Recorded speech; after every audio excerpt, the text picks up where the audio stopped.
Shalom Bapak Ibu Saudara yang terkasih dalam Tuhan. Mari bersama-sama di pagi yang baik ini kita datang pada Tuhan. Kita mau bersama-sama memberikan ucapan syukur yang terbaik bagi Allah kita. Biarlah apa yang kita kerjakan semuanya boleh menyenangkan hati Tuhan. Mari bersama kita berdoa. Kami bersyukur ya Tuhan, kami boleh bangun dalam kondisi yang baik. Dan sebentar ya Allah, kami akan naikkan pujian kami, berkati setiap kami Bapa. Terima kasih Bapa. Dalam nama Yesus, haleluya.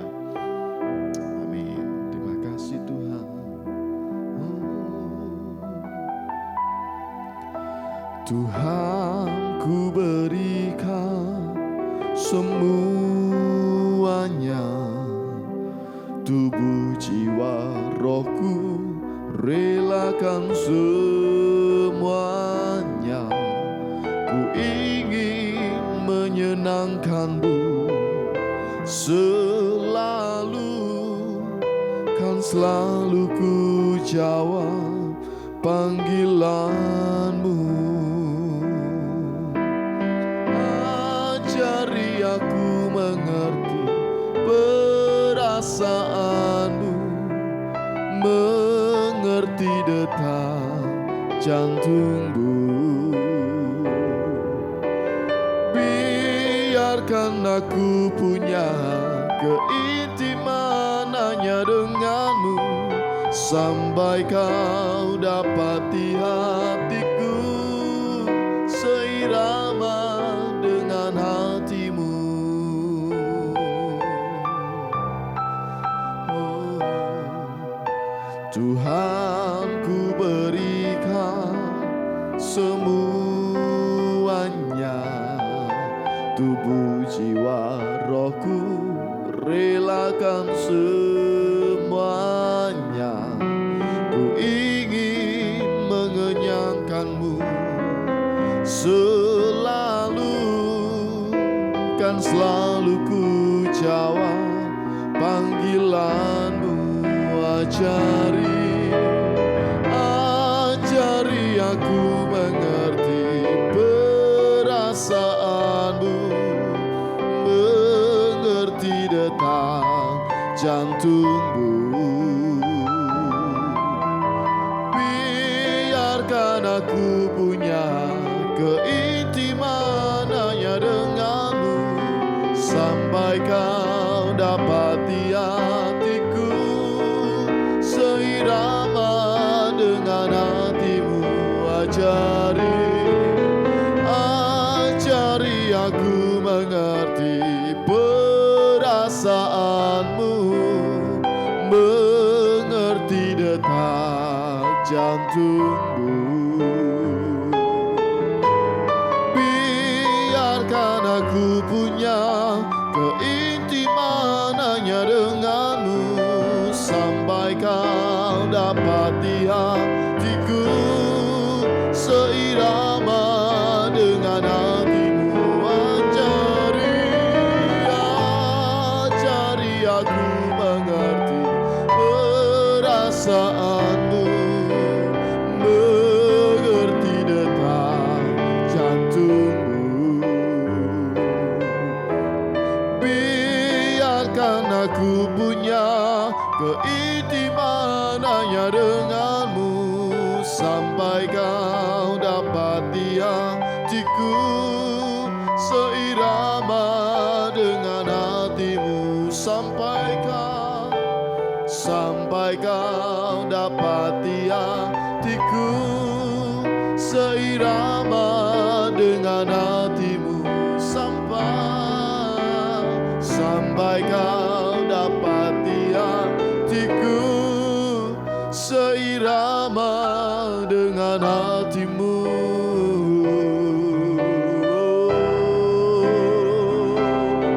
Sampai seirama dengan hatimu, ya Tuhanku. Haleluya, haleluya.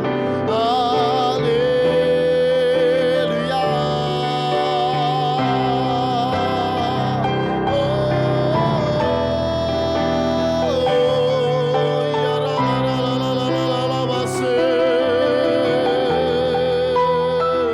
Ya la la la la la la la la la la la.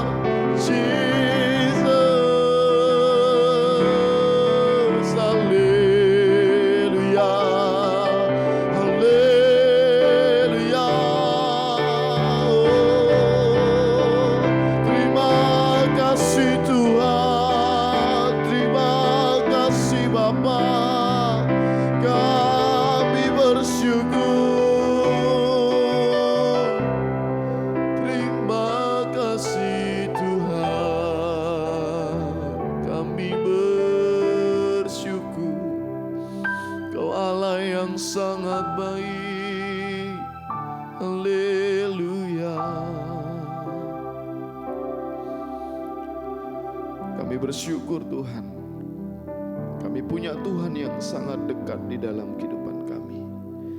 Biarlah setiap kami boleh semakin hari semakin dekat melekat bersama dengan Engkau ya Tuhan. Itu kerinduan setiap kami. Terima kasih Bapa, terima kasih. Sebentar kami akan belajar kebenaran firman-Mu. Berkati setiap kami Tuhan, sehingga kami boleh bersama-sama memahami dan mengerjakannya. Terima kasih Tuhan, kami serahkan dalam nama Yesus. Haleluya. Amin. Shalom saudara yang terkasih dalam nama Yesus Kristus. Kalau kita ribut dengan keluarga, meskipun kita yang menang, hubungan pasti renggang kok.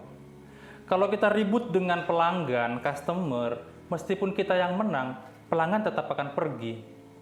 Kalau kita ribut dengan pasangan, meskipun kita yang menang, kasih sayang pasti akan berkurang. Kalau kita ribut dengan teman, meskipun kita yang menang, teman akan pergi. Jadi, makanya firman Tuhan bilang, carilah perdamaian. Jadi ribut tidak ada gunanya. Kalaupun kita menang, nggak ada gunanya. Selalu berdampak negatif. Maka firman Tuhan hari ini saya akan sampaikan tentang judul, carilah perdamaian. Wow, ini menarik sekali saudara-saudara. Kalau dalam kitab Matius pasal 5 dijelaskan di sana, anak-anak Allah intinya harus membawa damai. Paham sampai di sini ya? Bahwa orang Kristen, kalau kita disebut anak Allah, kita harus berdampak. Apa menurut Matius? Membawa damai. Nah, kalau kita belajar dari kitab Mazmur, coba kita buka Mazmur pasal 34 ayat 14, apa yang harus kita lakukan? Perhatikan di sana ya. Mazmur pasal 34 ayat yang ke-14, demikian bunyi firman Tuhan, jauhilah yang jahat dan lakukanlah yang baik. Carilah perdamaian dan berusahalah mendapatkannya. Oke. Jadi firman Tuhan hari ini saya sampaikan adalah carilah perdamaian. Karena kalau kita ribut dengan teman, teman pasti akan pergi meskipun kita yang menang. Karena kalau kita ribut dengan keluarga, meskipun kita yang menang, hubungan pasti renggang. Karena kalau kita ribut dengan pasangan, meskipun kita yang menang, kasih sayang pasti akan berkurang. Kalau kita ribut dengan pelanggan, customer kita sebagai orang bisnis, kita menang tapi pelanggan akan pergi. Jadi usahakanlah perdamaian, carilah perdamaian, lakukanlah yang baik, jauhilah kejahatan. Ini firman Tuhan. Nah, kenapa kita harus cari perdamaian? Karena ribut tidak ada gunanya. Kenapa kita harus cari perdamaian? Karena dalam kitab Matius dikatakan di sana, coba kita buka Matius pasal 5 ayat 24.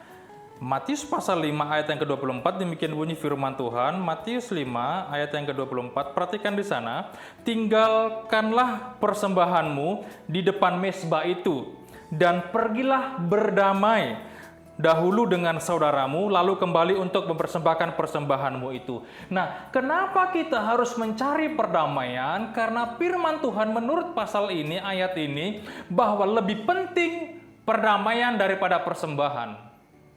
Wow, kalau zaman dulu seperti begitu konteksnya. Kalau kita mau persembahkan domba, merpati, atau lembu apalah itu di dalam persembahan di bait Allah, kalau kita ada salah dengan saudara kita, teman kita disuruh pulang.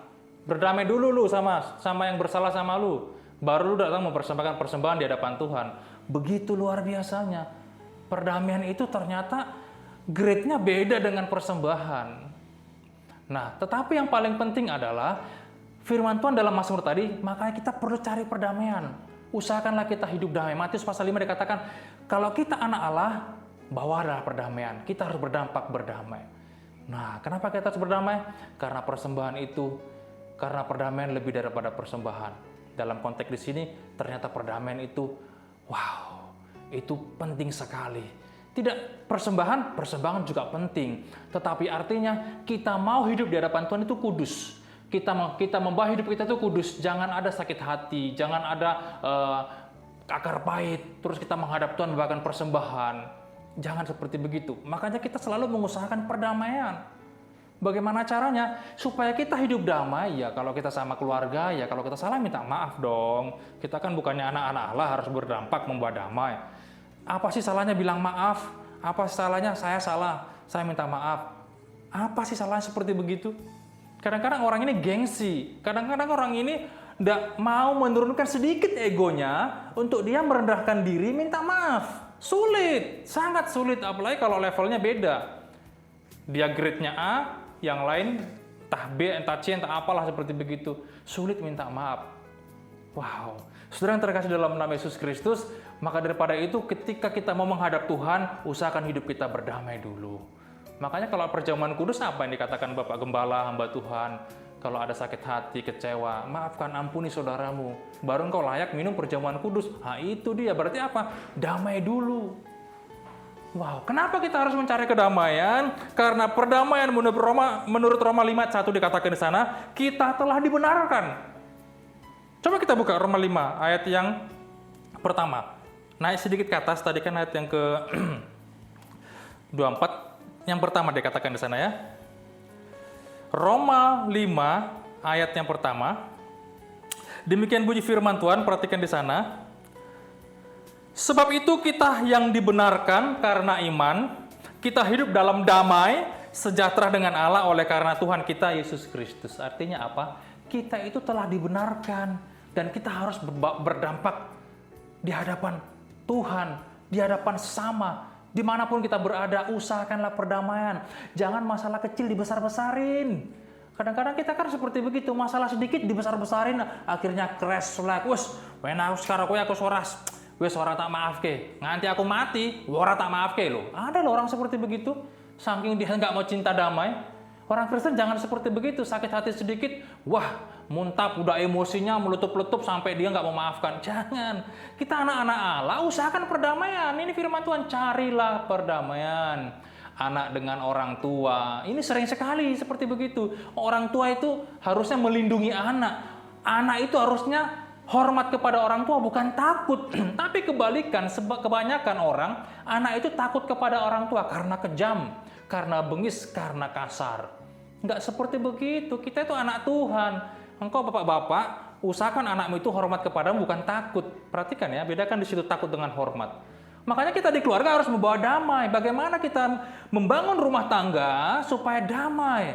Ajari anak kita menghormati orang tua, bukan takut kepada orang tua. Wow, saudara yang terkasih dalam nama Yesus, akhir-akhir ini, di akhir zaman ini, kita perlu berdamai dengan diri kita sendiri terutama.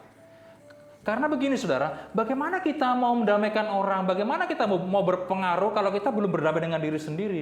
Kita masih tidak menghargai diri sendiri, kita masih introvert, kita masih tidak percaya diri kalau kita anak Tuhan, kita masih merasa kita nggak mampu, kita masih merasa kita, aku ini siapa? Oh salah, kita itu anak Tuhan, kita itu biji mata Allah. Kita itu spesial sebetulnya di mata Tuhan. Ingat itu, kita spesial di mata Tuhan. Kita anak Allah. Tidak ada lagi predikat yang lebih luar biasa di muka bumi ini selain anak Allah. Kalau dia anak pejabat apalah itu secara dunia mungkin dia oke. Tapi perhatikan, kita itu anak Allah. Kita harus bangga. Kalau Salaman gimana kabarnya? Luar biasa. Kita anak Tuhan, harus pede gitu dong, jangan selalu menggerutu, selalu merasa kita itu, wah kita orang cilik, kita, iya benar kita orang cilik, tapi perhatikan kita anak Allah, kelak kita akan bertemu dengan dia di surga nanti. Wow, semeja seperjamuan, keren saudara yang terkasih dalam nama Yesus Kristus. Kenapa? Karena kita sudah dibenarkan. Jadi kalau saudara sudah dibenarkan Tuhan, bukan berarti kita benar di mata Tuhan, bukan. Kita nggak pernah benar di mata Tuhan kalau bukan karena pengorbanannya Dia. Kita sudah dibenarkan oleh karena iman. Makanya kita harus berdampak membawa damai. Jadi saya heran kalau lihat orang-orang Kristen yang sedikit-sedikit marah, sedikit-sedikit garang, sedikit-sedikit emosi, sedikit-sedikit kata-kata kasar keluar dari mulutnya, dari bibir lidahnya, begitu kata-kata, wah macam lah itu. Tidak ada di sana kedamaian. Usahakan ciptakan kedamaian. Bagaimana kita menciptakan sebuah kedamaian di rumah tangga, di sekolah, di tempat kerja. Usahakan kita menciptakan kedamaian sebisa mungkin. Kalau kita salah, kita minta maaf. Udah itu aja, gampang. Kalau dia nggak mau, kita kasih. Kalau dia nggak mau, kita minta maaf. Ya sudah, kita kasih aja, apalah gitu. Kita tunjukkanlah kita benar-benar orang yang mengasihi Tuhan, seperti begitu. Terus kenapa kita harus mencari kedamaian? Perhatikan, dalam Filipi dijelaskan, karena yang memelihara hati dan pikiran kita adalah damai sejahtera Allah. Oh iya saudara yang terkasih dalam nama Yesus, kita itu sebetulnya anak Tuhan Yesus Kristus, yang memelihara hati dan pikiran kita itu damai yang daripada Tuhan. Itu saudara yang terkasih dalam nama Yesus. Jadi saudara dan saya bisa sampai hari ini itu karena ada Roh Kudus yang membuat kita itu bisa berdamai. Kita merasakan ada kedamaian kita ketika kita datang dengan Tuhan. Itu saudara. Itu mahal harganya, tidak bisa dibeli dengan duit. Benar saudara, tidak bisa dibeli dengan duit. Karena kalau kita belajar dalam Yohanes 14 ayat 27 di sana katakan bahwa damai yang dari Tuhan itu tidak sama seperti yang Tuhan tinggalkan kepada kita. Hebat enggak? Warisan apa yang ditinggalkan Tuhan? Damai sejahtera Tuhan. Tuhan meninggalkan kepada kita warisan damai sejahtera daripada Tuhan. Dan itu tidak sama seperti yang dunia berikan. Dan itu tidak bisa dibeli dengan uang. Uang butuh. Karena ada orang bilang, wah iya benar uang tidak membawa kebahagiaan. Tapi kalau dikit, kalau banyak kan bahagia. Itu menurut mereka terserah lah. Tapi tidak membawa kedamaian. Bisa. Orang banyak uang pun hidupnya tidak damai bisa. Tapi orang yang mengasihi Tuhan berikan kedamaian dan tidak sama seperti yang Tuhan tinggalkan. Coba kita buka dalam Yohanes 14 ayat 27, perhatikan di sana. Yohanes 14 ayat yang ke-27, kita coba lihat ya. Biar Bapak Ibu Saudara tahu, ayat 27, demikian bunyi firman Tuhan. Damai sejahtera yang kutinggalkan bagimu, damai sejahteraku kuberikan kepadamu. Nah, jelas ya. Dan apa yang kuberikan tidak seperti yang diberikan oleh dunia kepadamu. Janganlah gelisah dan gentar hatimu. Keren. Janganlah gelisah dan gentar hatimu. Ini sebuah kalimat yang sebetulnya kalau kita dengarkan, misalkan seorang pejabat negara, pejabat tinggi negara, jangan gelisah dan gentar hatimu. Ada aku di sini yang membackup kamu. Kita kira-kira bangga nggak? Panglima lah, jenderal lah. Dia bilang gitu, jangan gelisah dan gentar hatimu. Ada aku di sini yang membackup kamu. Kita senang nggak? Senang. Tapi ini Tuhan yang berkata, jangan gelisah dan gentar hatimu. Kenapa? Karena Tuhan telah mewariskan kedamaian dalam kehidupan kita. Pribadi lepas pribadi. Dan kedamaian itu tidak sama seperti yang dunia berikan. Dan ini tidak bisa dibeli dengan uang. Harusnya kita banggakan hal ini. Tuhan kita luar biasa. Maka daripada itu saudara dan terkasih dalam nama Yesus, kita sebagai anak Allah, mari ciptakan kedamaian dimanapun kita berada. Sehingga Tuhan dipermuliakan melalui hidup kita. God bless you.